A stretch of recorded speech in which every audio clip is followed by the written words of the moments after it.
Hello, it's Ruby, and today I'm going to be running through some things that you can do before going back to university or starting at university. Hopefully this video can be helpful. So this video is very kindly sponsored by the University of Exeter, which is the university I go to. They just want to remind you that even though the new academic year is going to be different from years that have come before it because of the current situation with coronavirus, it doesn't mean that the university experience has to be completely changed, and the university is basically doing everything it can to make sure that the quality of teaching and the university experience is upheld even though the situation is different. So as always, I'm really excited to be working with them on this video.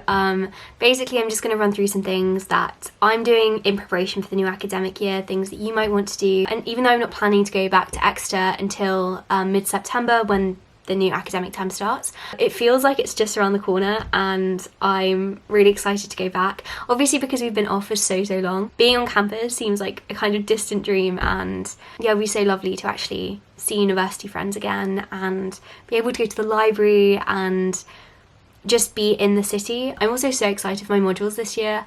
I feel like the modules that I'm doing are just so in line with my interests. I'm doing one on American literature, which I am just buzzing for. So this video is going to be separated into academic things that I'm doing and personal things that I'm doing, because obviously you've got the academic side of university, but there's also the actual lifestyle element of university. So let's start with academic. The first thing that I am doing is pre-reading. So you should be able to find your reading lists for the new academic year online. So for me, I just searched up on Google the name of the module, Exeter, and it comes up with all of the course description and reading list. So I'm wanting to make my way through this reading. With English especially, you've got the primary text that you actually study, and then you've got secondary texts.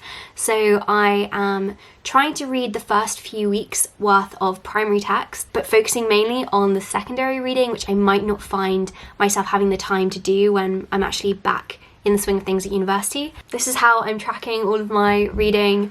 I probably will not get through all of it because there is a lot, but it's really nice to have this to turn to and have this to kind of spend my time doing. I just think it would be so beneficial to have all of that secondary reading especially under your belt, so that when you go into seminar discussion, you'll be able to contribute so much more and you'll be able to think more synoptically about the things that you're reading. So then the third element of reading lists is actually buying some of the texts. So I'm trying to purchase my text this year from small independent booksellers when I can, especially with the core text that I'm studying for English, just because it's so important to be supporting small sellers at the moment. I only ever buy a few weeks at a time because otherwise you just spend so much on books all at once, so I'm staggering mine. The next thing just to make sure you've done is, if you have got a loan from Student Finance England, to make sure that you have re-signed up for that. So if you're going into your second year, you might not know that you have to re-register for this every year, and you've also got to re-register for the new academic year. So just be mindful of that. Make sure you do it before coming back. If you forget, then that could cause a lot of stress and hassle, so just make sure you get that done. Next, think about what your note organisation system is going to be for the new year. Are you going to use a folder for every module? Are you going to use envelope folders? Are you going to use notebooks? Are you going to do everything digitally? I just think it's good beforehand to know how you're planning on actually writing your notes and organising your notes, because otherwise, and I know this from my own experience, if you don't come in with a set plan, you can sometimes end up like writing some of your notes digitally and then having others in like random notebooks, and then it just becomes really hard to compile everything together when it comes to revision or essay writing. So just make sure you know from the beginning how you're going to be writing your text, and then organise your folders ahead of time so that you can get to university and begin organising all of that paperwork from the very first day. Because if you don't have the organisation system from the first day, when you are the most motivated, like the first week of any academic year is when you're probably going to be the most motivated. So if you can make this a habit of organising your notes every week from the very first week, you're more likely to keep it up for the whole of the year. Next, make a list of all of the stationery you will be planning to use next year at university. This isn't like a stationery shopping list, this is just writing down the things, the stationery that you ideally would like to be using at university. So I use quite a lot of stationery, not gonna lie, but I made a list of all of the stationery that I wanted to bring with me to university, and then I could just go through and see if there was anything I needed to replace if I'd run out of something. And finally, for academics, set up your academic planner or your bullet journal ahead of the new year. So fill in all of the key details if you've got an academic planner, make some key spreads and your monthly overview, etc. if you're using a bullet journal. It's just great to have this all set up so that when you go into university, again from the get-go, you are organised and you have and you're able to keep on top of everything. Next, let's move on to personal things that you can do. Unless you're in catered accommodation or you're living at home and commuting in, you are going to need to cook for yourself.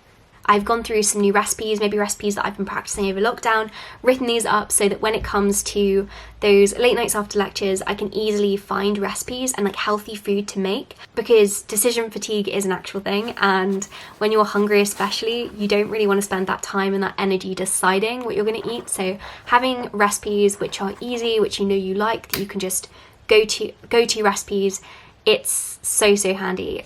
So make sure you have a few recipes in mind, and having some staple snacks. So maybe getting in some naked bars or other kinds of energy bars or healthy fruits, and just making sure that you have healthy snacks in that you like. Another thing that I have done already, my university friends and I had a FaceTime call and we made a long list of everything we were really looking forward to doing when we got back to Exeter. So for example, going back to the library. Basically there's this section in the library at Exeter. It's on the bottom floor and it's right at the back, and there are all of these really unique, interesting books there, which on the most random topics, and we love going there between lectures and just like browsing all of these really weird books. So that's one thing that we've got on our list. We've also made a list of the cafes that we want to go to, because there are some great cafes in Exeter. Like, I'm really looking forward to going back to Sacred Grounds. Sacred Grounds is my favourite vegan cafe in Exeter. We want to go and see the Exeter Book in Exeter Cathedral. We also want to go down to Exmouth, which is a beach nearby, and go swimming in the sea, even though it will be freezing. So yeah, just having a list of really fun things that you can do when you get back is, I think, a really good idea. You can also make a personal bucket list for yourself, things that you're really excited to do when you get back to university. Like, I'm really looking forward to being able to study in Waterstones and spend long afternoons browsing the Waterstones in Exeter, or browsing the library, or going to Reed Hall and reading in one of the alcoves there. Like, there are so many things that I'm looking forward to doing. Having a list of these is just quite nice, because when you get back, it means that you'll really be making the most of your time. Makes you excited too. It just like increases that motivation leading up to going to university. Start a Pinterest board for your university room. Even if it doesn't look exactly like your Pinterest board, it's fun to think about. Next, take a look at the societies that are offered by your university. Universities offer so many societies. Like, there is such a massive range of societies that you can join. Any interest that you have, there is probably a society, and if there isn't, you can always start one. So just to give you an idea, this is a list of all of the societies that there are at Exeter. As you can see, there are literally, I think it's like over 300 societies. So have a look through and see which ones you potentially want to join. And finally, this one is important. Reflect on your university packing list and write a new packing list, because I guarantee there will be things that you brought last year and you didn't end up using. I definitely have that, and so writing a new packing list every year is really useful. Just reflect on the things that you didn't use, the things that you maybe would have wanted to bring to university. So for example, this year I really want to do more hiking around Exeter, because there are some lovely trails nearby, and so I'm going to bring my walking boots, which I didn't bring last year. So there we go, there are some things that I am doing in preparation for the new academic year. I hope that this video was interesting and helpful in some way, and I hope that you're also, like me, looking forward to the new academic year and getting back to university. I mean, with such a long break, I'm just so excited to go back and get back into learning and being like academically active, because even though I'm learning for fun at home by myself, it's very different to having guided learning by tutors, and so I'm just really looking forward to being back. Yeah, thank you again to the University of Exeter for sponsoring today's video, and I hope that you have a productive week.